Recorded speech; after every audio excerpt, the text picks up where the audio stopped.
What up, guys? It's your boy Just King ZA, and don't forget to like, comment, and subscribe. Let's get straight into it. South Africans, we should not let the DA take over power.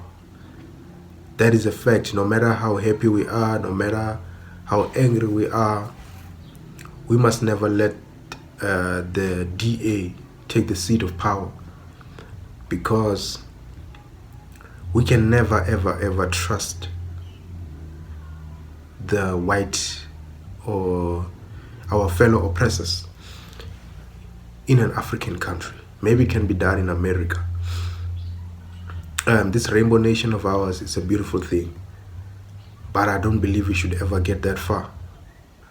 We can never trust the person who came, or the descendants of those people who came from other places, Europe, and came to South Africa and colonized in a brutal way, doing hideous things. And they colonized this place, and they hurt our people. They separated us from each other. They made us hate each other. They segregated us. They moved us. When we used to stay in one place, all of us, different languages, different whatever, they moved us separately. Shangans there, vendors there. Why am I saying vendor like I'm not vendor? Vendor people.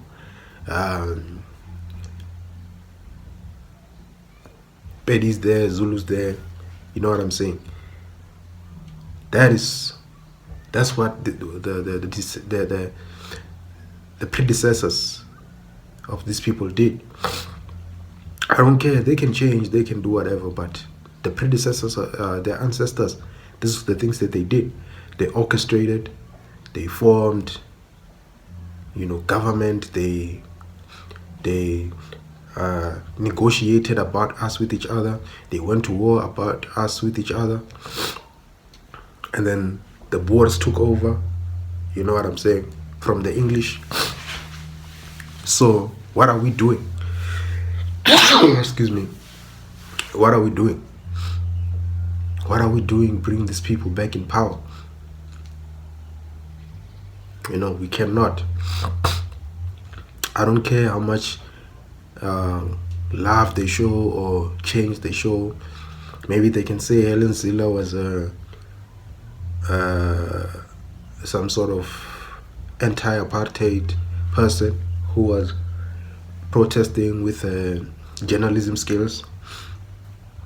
That's amazing, and we have given you the respect for that. But I do not believe that our internal fights with each other, black people, our division, the division of the ANC, to now having the MK and EFF and all the other parties, that division alone should not allow them to conquer, because you know what the law is divide and conquer. So now we have successfully been divided. Now left is the conquer part. The conquer part is the one that's left.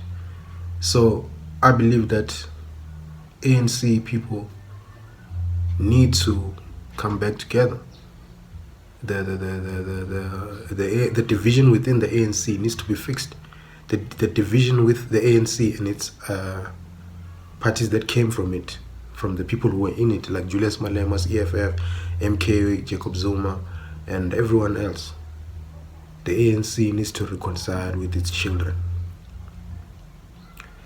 These coming years need to be reconciliation. We need to reconcile, and the reconciliation must not take 5 years. We must be working together and reconciling at the same time. We must gain back each other's trust.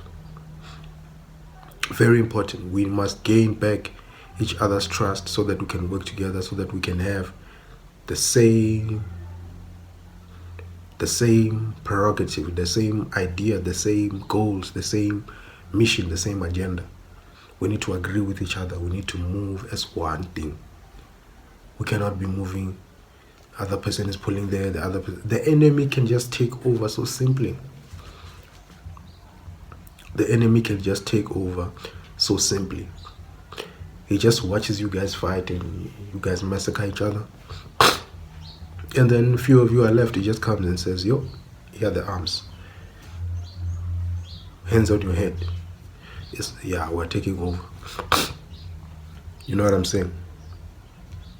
That's what can happen.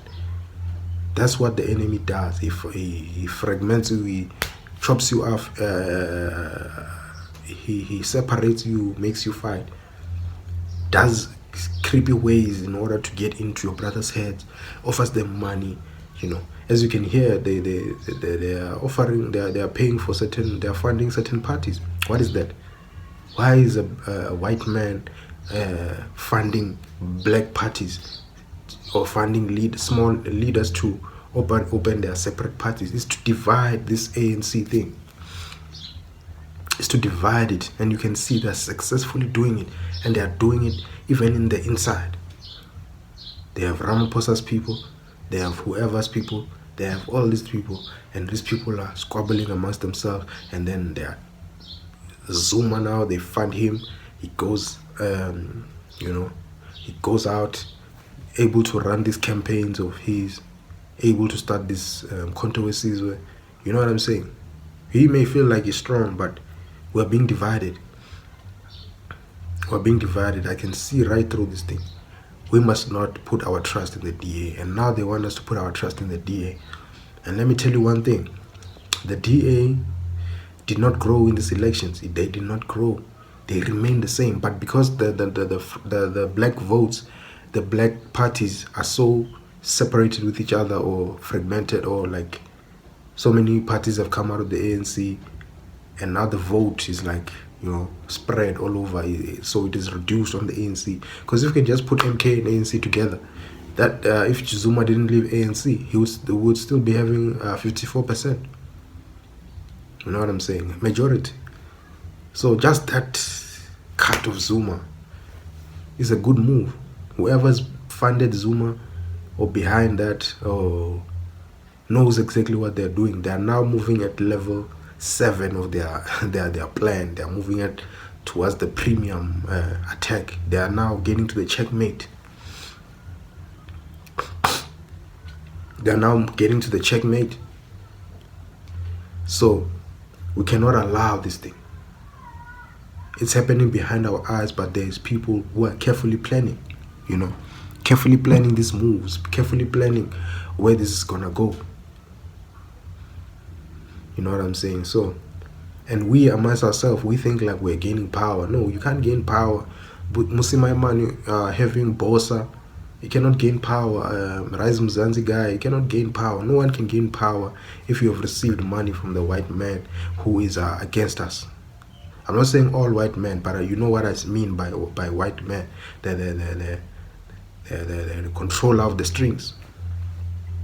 The one who has a grand master plan and not good intentions for South Africa, or at least South Africans, the natives, you know. They don't have good intentions. So now we have had power. They allow us to have power for a few years, couple of years, 30 years, and then their aim was for us to abuse the power, which we did. Not me, but you know, I'll say me, I'll say us, because our fellow black brothers are the ones who did it. You know, they did it. We saw them busy overeating, getting fat, dancing with young girls, sleeping with young girls, abusing tender money and all those things, and making paying each other as family members and friends, and not even caring about the country, getting money to fix roads, and then they take it for themselves and they use 5 rand to fix the road, you know, figuratively. You know, by 5 rand I'm talking about, you know, they use a small portion of that money to actually do the job. So that is really bad, and That's the type of thing that they were expecting. They were like, oh, one way or another, these guys will behave like the other African leaders. Just watch. We held them off, as South Africa, give us credit, we held them off for a little minute. Because the first 15 years or the first 10 years of this, we did good. We did good. We must maintain the economy. We, shout out to Nelson Mandela and Thabo Mbeki. During their terms, a lot was done. That's when all of Africa started coming. That's when all international people started coming. That's when RDPs were being done. That's when all these type of things, grants and all those things were being implemented. That's when, a lot was being done. A lot was being done. A lot was being planned. The World Cup, the pre-planning, Nelson Mandela going to take the thing to reveal that the World Cup will be done in SA. Who knows? Probably even the pre-planning to say that we're gonna build this many stadiums. We're gonna, before Zuma took over, because Zuma took over a year before the World Cup. So you can see that the planning of those things were already done during Mbeki's time. Mbeki and Kgalema Motlante's time. You know what I'm saying? So a lot was done. So, but they knew that at some point our people would get greedy, and they've been waiting for that moment, and they've had their leader on standby, Cyril Ramaphosa. According to the things that I've heard, about his upbringing and the people that he's close to, the white monopoly capital that he's close to.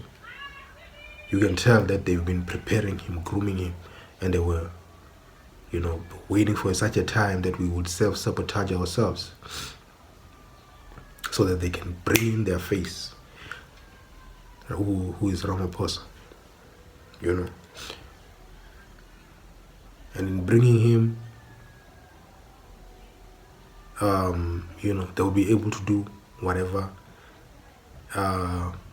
they are able to do. It's just a hypothetical, it's probably, according to what we've heard, it's probably true, but for me, it's just this part is a hypothetical, just something for you guys to think about, that they had planned this whole thing. They had planned this whole thing, and they knew who they would put it. When the real black man who's black, who does not act white, when he's done, when he's finally become corrupt, they would convince people of a new black man who they make sure he's a billionaire, they make sure he's all this, so that the black people can be like, no, we must get away from these corrupt ones. Here's the guy. He's a billionaire, he speaks twangy English, he's got a twang, and he's all that and whatever. Yeah, we'll trust him. They waited for our weak moment. You know what I'm saying? They waited for a weak moment. They waited for us to be weak, and then they were ready to strike. They were thinking 20 years ahead. So this is exactly what's happening now. This is another weak moment whereby the black people are fighting against each other. Now they can swift their hand inside and do whatever they like. Let me just fix the lighting.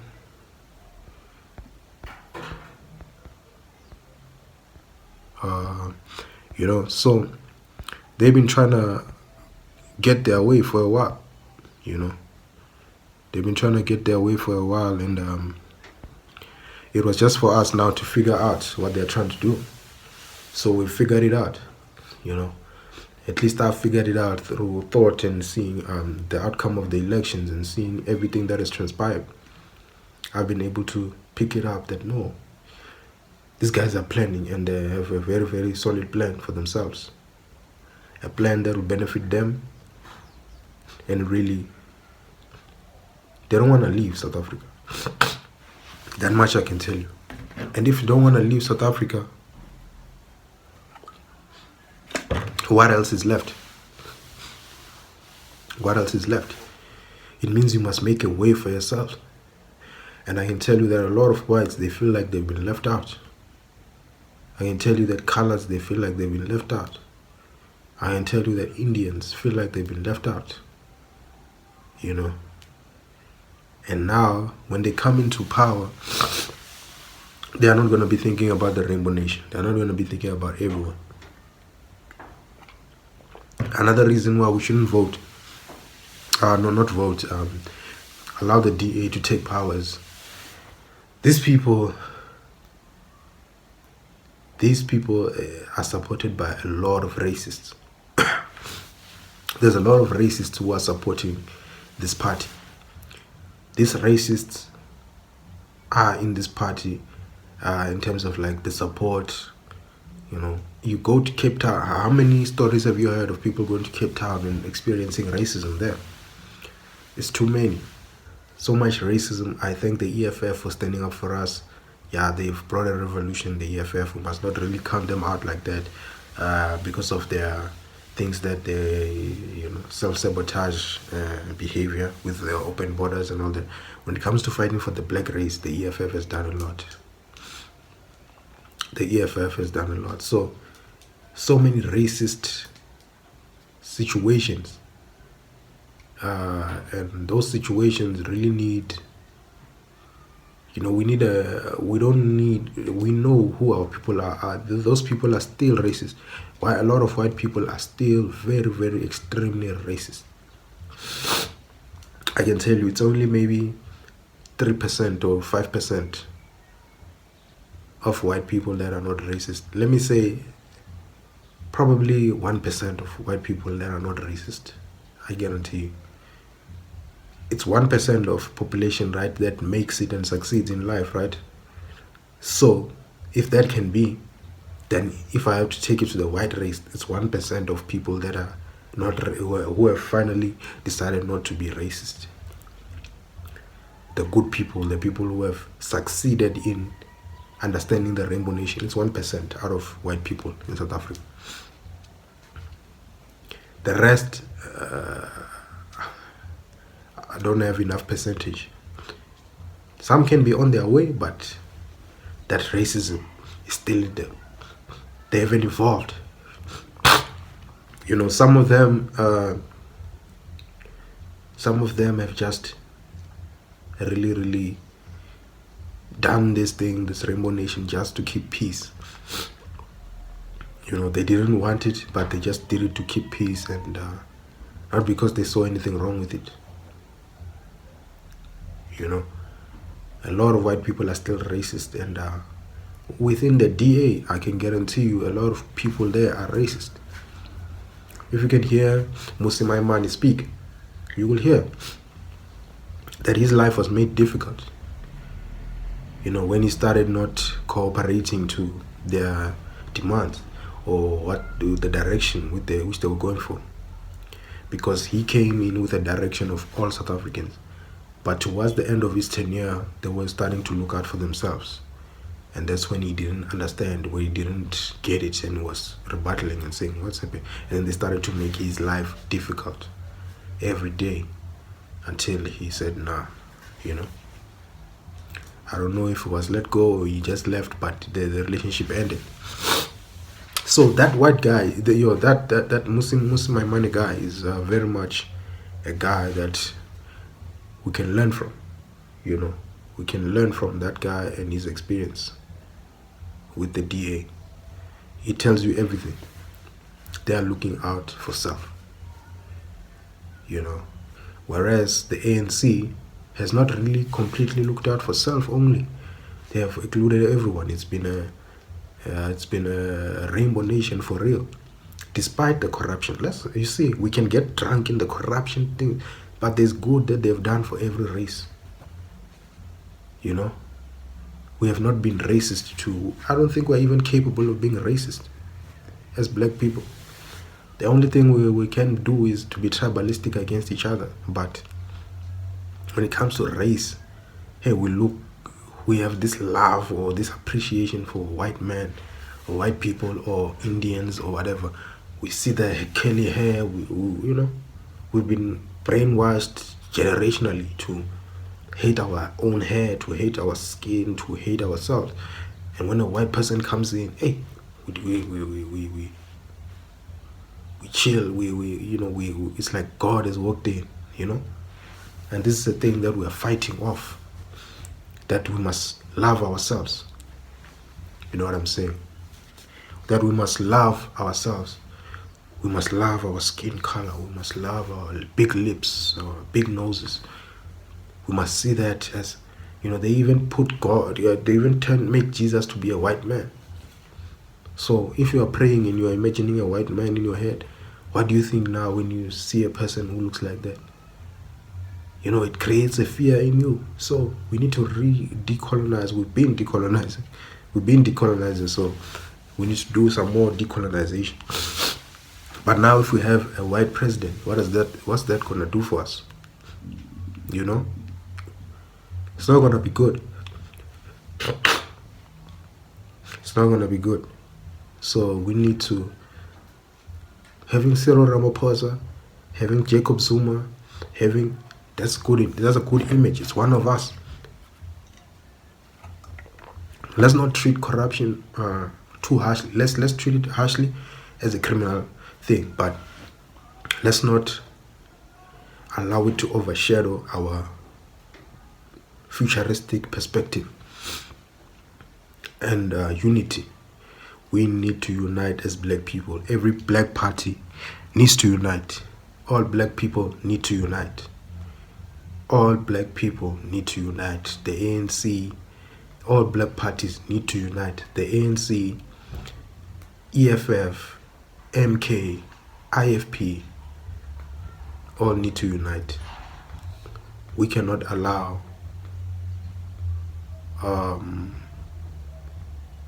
all those other parties to